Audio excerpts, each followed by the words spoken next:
మీరు గమనిస్తే ఒక కామన్ పాయింట్ ఉంటుంది.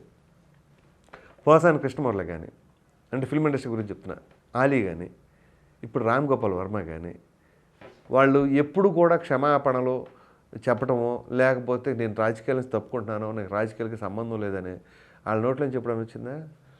ఒకసారి ముగ్గురు వైసీపీకి సంబంధంతో పెట్టుకొని ఒక్క దెబ్బకి జగన్మోహన్ రెడ్డి గారి ఓటమితో అందరూ ట్రాక్లోకి వచ్చేసారు. సో ఆయన ప్రెస్ మీట్లో నిన్న కూడా అన్నాడు రామ్ గోపాల్ వర్మ, ఏమన్నాడు, నేను 6 నెలల క్రితమే చెప్పాను నేను ఇక రాజకీయాల్లో ఉండను అని చెప్పేసాను. ఇప్పుడు పోసాని కృష్ణమురళి ఉన్నాడా? ఓటమి చెందంగానే ఆలీ అదే మాట చెప్పాడా? వీళ్ళు ఇంకా ఫిల్మ్ ఇండస్ట్రీకి సంబంధించిన వాళ్ళే. అసలు ఫస్ట్ నుంచి రాజకీయ జీవితం అనుభవించిన వాళ్ళు కూడా, రాజకీయాల నుంచి తప్పుకున్న వాళ్ళు కూడా ఉన్నారు.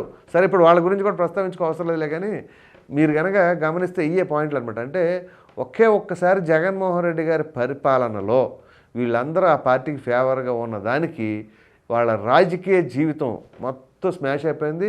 వాళ్ళు ఉన్న రంగాలకు కూడా వాళ్ళు ఇబ్బంది పడిపోయే పరిస్థితికి వచ్చింది. అట్లా ఉంటుంది మనతోనే అన్నట్టుగా జరిగిందనమాట.